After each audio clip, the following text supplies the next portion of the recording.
Nature Mantra BP sugar thyroid reversal nature మంత్రతో సాధ్యం.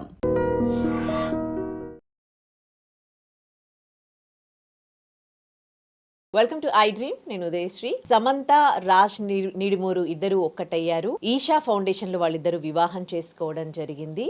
భూతశుద్ధి వివాహం ఇది ఈషా ఫౌండేషన్ లో జరిగింది. అయితే వీరి వివాహం తర్వాత రాజ్ నిడిమూరు భార్య శ్యామలాదేవి ఒక ట్వీట్ చేశారు ట్విట్టర్లో. ఇప్పుడు అది హాట్ టాపిక్గా మారింది, వైరల్గా మారింది. ఇప్పుడు అందరూ అదే మాట్లాడుకుంటూ ఉన్నారు. దీనిపై మాట్లాడడానికి మనతో ఉన్నారు family counsellor, public speaker and motivational speaker Rajani Rama గారు. మాట్లాడదాం. నమస్తే అమ్మ. నమస్తే ఉదయ. రాజ్ నిడిమూరు ఇది రెండవ వివాహం సమంత గారిని చేసుకోవడము. అందరూ సమంత ఫ్యాన్స్ అయితే చాలా చాలా హ్యాపీగా ఉన్నారు. తను చాలా డిప్రెషన్కి లోనైన ఉండే ఇప్పుడు రెండో పెళ్లి చేసుకుని తను హ్యాపీగా ఉంది. సో ఇలాంటి సందర్భంలో రాజ్ నిడిమూరు ఫస్ట్ వైఫ్కి డైవర్స్ ఇచ్చారు. అయిపోయి కూడా 2-3 years అయిపోయింది. కానీ 22లో ఇచ్చారుగా. అయిపోయినాక ఇంకా డైవర్స్ అయిపోయింది అని అంటే ఇంకా వాళ్ళిద్దరికి ఒకరి లైఫ్తో ఇంకొకరికి సంబంధం లేదు. అలా ఆయన ఇంకో పెళ్లి చేసుకునే రైట్ ఆయనకు ఉంది, ఇంకో మ్యారేజ్ చేసుకునే రైట్ ఈవిడకు ఉంది. కానీ ఇలాంటి సందర్భంలో అంటే సమంత ఫ్యాన్స్ హర్ట్ అవుతారు కదా, శ్యామల గారు ఇలాంటి కమెంట్ చేయడం. సో దీనిపై మీరేమంటారు? ఏంటంటే అది కొంచెం కోపం అనమాట. రివెంజ్, తర్వాత జెలసీ. నాతో సరిగ్గా ఉండలేని వాడు అక్కడికి వెళ్ళి ఉంటాడా, లేకపోతే ఇప్పుడు చిన్న వయసు ఆమె కావాల్సి వచ్చిందని ఒక సహజమైనటువంటి ఆడ మనస్తత్వంతో చేసిన కామెంట్స్ అవి అని నాకు అనిపిస్తుంది. అయితే ఇంత ఎడ్యుకేటెడ్స్ అయి ఉండి ఫిల్మ్ ఇండస్ట్రీలో మూవ్ అవుతూ వాళ్ళకి కూడా కొన్ని కల్చర్స్ అనేవి అలవాటు పడి ఉంటారు. ఏంటంటే దేనైనా టేక్ ఇట్ ఈజీగా, కానీ ఇప్పుడు ఆ ఇండస్ట్రీలో సర్వసాధారణంగా ఇలాంటివి జరుగుతూ ఉంటాయి కాబట్టి టేక్ ఇట్ ఈజీగానే తీసుకుంటారు, తీసుకోవాలి. ఇంకొకటి ఏంటంటే తను వద్దు అనుకున్న తర్వాత ఇద్దరు అనుకునే డివోర్స్ తీసుకున్నప్పుడు అంటే ఎట్టి పరిస్థితుల్లో కంప్లీట్గా ఇంకా నువ్వు నేను కలిసి ఉండలేము, విడిపోదామంటే విడిపోదాము అని ఖరాఖండిగా ఖచ్చితంగా అనుకున్న తర్వాతే వాళ్ళు ప్రొసీడ్ అయి ఉంటారు. మ్యూచువల్ అండర్స్టాండింగ్తో తీసుకున్నారు. అయ్యే ఉంటాయి. చిన్నపిల్లలు ఏం కాదు, ఇంత 50 years ఏజ్ వచ్చిన తర్వాత తీసుకున్న నిర్ణయమే. మరి అలాంటప్పుడు మైండ్ అనేది కంట్రోల్లో తను ఉండాలి. ఆ వదిలేసుకున్న వస్తువు మీద మళ్ళీ మనము ఎటువంటి మాట కానీ లుక్ కానీ వేయకూడదు.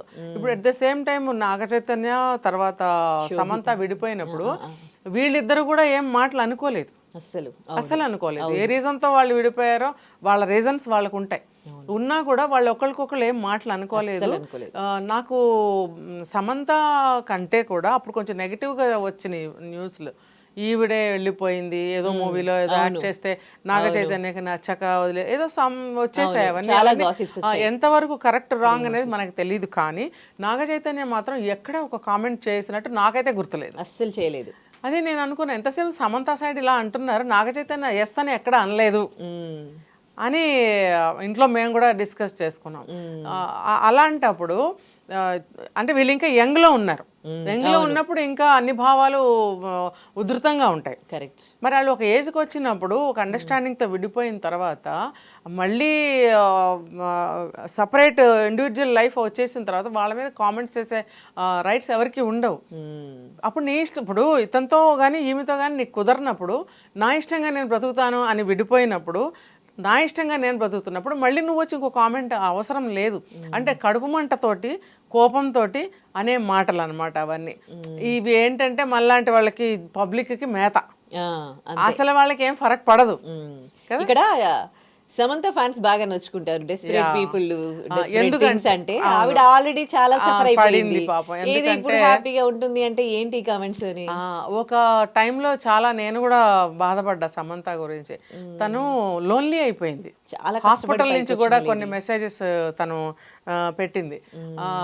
లోన్లీగా ఉన్నాను, హౌ టు క్రాస్ అట్లాంటివి పెట్టింది తను కూడా. మరి ట్రీట్మెంట్ తీసుకునేటప్పుడు చాలా ఇబ్బందులు పడింది. తనకి ఒక అనారోగ్యం చేసినప్పుడు హెల్ప్ కానీ నా అనేవాళ్ళు కానీ ఎవరు దగ్గర లేరు. ఒక డిప్రెషన్కి వెళ్ళిపోవడం, ఒక వైరాగ్యంలోకి వెళ్ళిపోవడము. కానీ తను మళ్ళీ రికవర్ అయ్యి బయటకు రావటం అనేది నాకైతే చాలా వండర్ అనిపించింది. అది చాలా కష్టతరమైనటువంటి డిసీజ్ ఏదో విన్నాను నేను. అవును. అయితే మరి కోలుకొని బయటకి రావటం అనేది గాడ్ గిఫ్ట్ అని చెప్పుకోవాలి. మళ్ళీ తను కోలుకొని మళ్ళీ మూవీస్లో యాక్ట్ చేయడము. మేబీ రాజ్ అనే అతను తీసినటువంటి ఒక దాంట్లో తను సో అట్లా వీళ్ళకి పరిచయం అయ్యింది అనుకుంటాను. ఏది ఏమైనా సరే తను ఒక సింగిల్గా ఫైట్ చేసి మళ్ళీ తన అనుకునే ఒక లైఫ్లోకి వచ్చి తన లైఫ్లో తను నడుస్తూ ఈ క్రమంలోనే ఈషా ఫౌండేషన్లో జాయిన్ అయినట్టు. అవును అవును.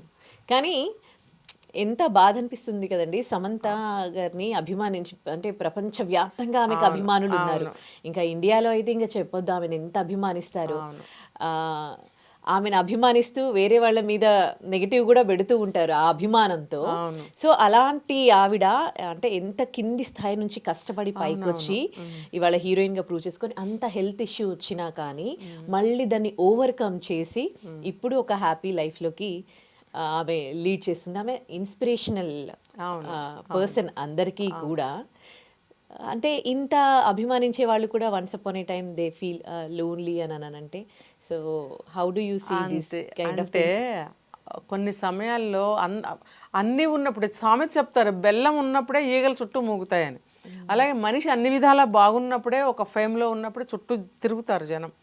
ఆమెకి ఏమీ లేదు, ఒక సిక్ అయింది, లేకపోతే మనీ లేదా, లేకపోతే మనుషులు లేరా, ఆమెకు ఏ రకంగా చూసినా ఎవరు హెల్ప్ లేరా అన్నప్పుడు ఎవరికి వాళ్ళు వెనకంజే వేస్తారు. మానవ నైజం అది. ఇది ఎవరు దేవుళ్ళు కాదు ఇక్కడ, ఇది ఆ యుగం కానే కాదు. అమ్మ మనకెందుకులే, ఇప్పుడు ఏం ముట్టుకుంటే ఏం అంటుకోవాల్సి వస్తుందో, ఏం అంటుకుంటుందో, ఇలా అనుకుని అందరూ దూరంగా ఉండేవాళ్ళే. ఫిల్మ్ ఇండస్ట్రీలో మరి ఎంతమంది ముందుకు వచ్చి ఆమెకి ఏ విధమైనటువంటి సహాయం చేశారనేది నాకు కరెక్ట్గా ఇన్ఫర్మేషన్ తెలీదు, నేను ఎక్కువగా ఫాలో అవ్వలేదు. ఏమైనా సరే ఆమె ఒక డిప్రెషన్కి వెళ్ళినట్టు, ఒక లోన్లీనెస్ ఫీల్ అయినట్టు, హాస్పిటల్ బెడ్ మీద ఉన్నప్పుడు తను ఫీల్ అయిన ఫీలింగ్స్ అయితే నేను చూశాను. చాలా అంటే చాలా డల్ అయిపోయింది తను, చాలా బాధపడింది. వాట్ ఎవర్ ఇట్, తను అందులో నుంచి బయటకు వచ్చింది, మళ్ళీ తను ఒక పునర్జన్మలాగా ఒక లైఫ్ లీడ్ చేస్తుంది. ఒక ఇప్పుడు ఎట్లా అంటే మీరు అడగకపోయిన చెప్తున్నా, ఈ మ్యారేజ్ అనేది అతను ఒక ఏజ్కి వచ్చాడు, అన్నీ చూశాడు లైఫ్లో. ఈ ఏజ్లో భార్యతో డిస్ప్యూట్స్ వచ్చాయి, ఎందుకు కుదరలేదు, వాళ్ళకి కుదరలేదు, విడిపోయినప్పుడు అతను కూడా ఒక టైప్ ఆఫ్ వైరాగ్యంలోనే ఉంటాడు. ఎంత బిజినెస్ మ్యాన్ అయినా కూడా, ఎంత మగాడైనా సరే అతనికి కూడా లోపల అనేది బాధ ఉంటుంది, ఒక వైరాగ్యం అనేది ఉంటుంది. అట్లానే సమంత కూడా ఒక డిప్రెషన్లోకి వెళ్ళి అనారోగ్యం పాలయ్యి ఎవరు లేని ఒంటరితనాన్ని అనుభవించి తను ఒకలాంటి వైరాగ్యానికి వచ్చిన మనిషే. కాబట్టి ఈ ఇద్దరు మనస్తత్వాలు ఇక్కడ కలిశాయి. ఇన్ బిట్వీన్ తను ఒక ఈషా ఫౌండేషన్లో జాయిన్ అయ్యి యోగా సిస్టమ్స్ అన్నీ నేర్చుకొని అందులో తను ఇన్వాల్వ్ అవ్వడము, తనకు అవి నచ్చడము, ఇట్లాంటివన్నీ జరగడం వల్ల తను ఆ సిస్టంలో మ్యారేజ్ చేసుకుంది అనేది అర్థమవుతుంది. రైట్. ఇప్పుడు తను హ్యాపీగా ఉండాలని కోరుకుందాం. ఎనీవే ఖచ్చితంగా తన మ్యారీడ్ లైఫ్ బాగుండాలని నేను భగవంతుని కోరుకుంటున్నాను. రైట్, థ్యాంక్ యూ అమ్మా. Thank you. నిజంగా ప్రస్తుతం ఉన్నటువంటి సమాజం దేనికి ప్రయారిటీ ఇస్తుంది? ఆర్థిక సంబంధాల చుట్టూ మాత్రమే తిరుగుతోంది. మళ్ళీ ఎన్నికలంగానే చాలా విరక్తి కలుగుతాను. మంచి అనిపిస్తుంది కదా, లేడీస్ కూడా ఛాలెంజింగ్ జాబ్స్ చేసినప్పుడు చాలా బాగుంటది. ఫుడ్ డెలివరీ ఇవ్వటానికి వెళ్ళినటువంటి డెలివరీ బాయ్ అనిల్ పై కళ్ళ ముందు